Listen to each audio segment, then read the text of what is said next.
Hello everybody, good morning, good afternoon, good evening, anywhere you are. I'm back again. Now maybe that your girl with the talk truth. People know me as that girl with the talk truth. If you first time to my video, please subscribe and don't forget to click like. I love you guys. One love. Thanks for your subscribing, and thanks for your comments, and thanks for your like. Me will go straight to the point. What I want to talk about today about Lagos State President.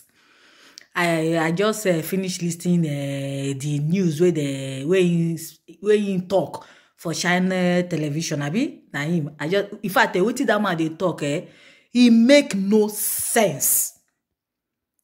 In fact wetin they talk I no see that thing as reasonable something. Oh, pregnant woman was there. They attack the pregnant woman. All this one. Abi you no say that gun wey those army they shoot if he meet pregnant woman wey get belle. In fact, I even dey watch that news. I just the bored. I just the paranoid inside me. I no blame you. People who I blame, nah, white people, outside people, na him I blame. I no blame you. I blame people where they welcome on our children come abroad. I blame people where they serve on our children for abroad. Na him I blame. Because as this thing happen, they go and they touch your pikin. I not sure that you go see mouth when they talk with you, they talk. Now the poor people they suffer. I no blame. I blame Oyibo. I blame abroad people because if they deport all our children will make Nigeria worst. If they deport all of them, come back, make they come they suffer with all of us. They suffer. Now that time I can't get mad to talk because people where then kill, not be person born them. People wey then kill now from heaven, therefore take throw them come down. I no blame una. I no blame una. Oyibo, now white people, now I my blame. Una scatter Nigeria. Una carry una own children. Where una dey go holidays? Now outside country.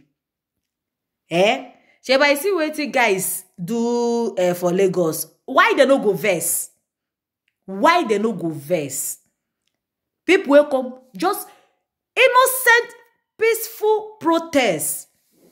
Una comot camera. That is, make them for no see una wetin una dey do. Una can't forget, say this word oh, then a new millennial word. Anything they happen, you get person wey be say in phone, no they come up for in hand. You must to no how no how. You must to see inside 10 person. You must to see one person will go video that thing. No how no how. Una off street lights.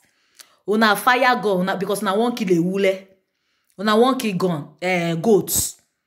You come outside, you have the fucking right to die there to they read that way they read it. I not just know what they give all this our governor, our politician the mind. I not just know what they give their mind. I not just know. Shebi there I hear say Tinubu they run. Where they run go? If una commit crime, una come they run. I not blame do no you bo where they welcome una. Na him they blame. I no blame. Oh my God. You know, children, they grow up, still born pikin. Their pikin go still born another pikin. Wetin person sow, na him go reap. Wetin person sow, he go use his hand, take reap am. Una say una run very well. Una never run very well. This one don't reach time where we say home and abroad. More will rise. All these politicians picking them. All these governors them picking them. All these corrupt one where they scatter Nigeria. Anyway they see that picking for abroad, they make and they touch them. Now them by themselves go call their papa. Papa behave well. I no blame una first class. Una go carry private jet. Travel.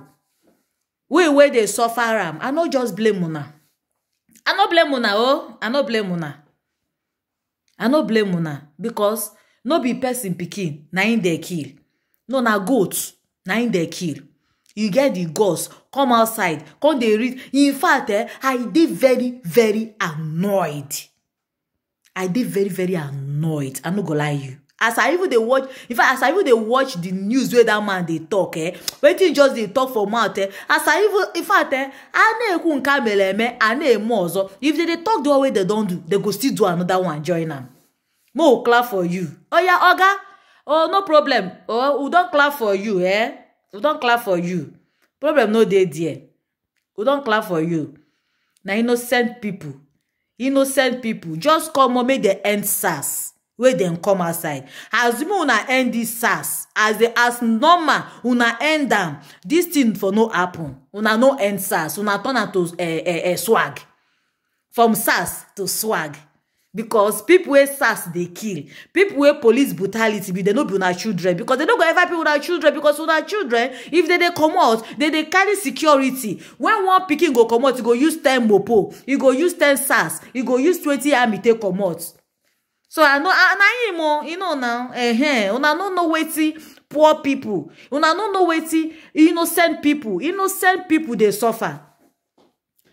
Innocent people don't die. Some people sef no even know, say their pikin SARS don't kill them, bury them. They don't know. They see they find their pikin. Shepa see the way happen for Okija SARS. We be say, oh my God, in fact, I dey vex so. This thing, I just dey annoyed because I'm a mother. I know as the thing take pay me. I know as I take suffer, they born my pikin. I know as I take suffer, they born my pikin. Person no fit kill my own, no. Person no fit kill my own, no. Na him be the thing. Person no fit kill my own. Na him be the thing. Do me and do you, God no go vex.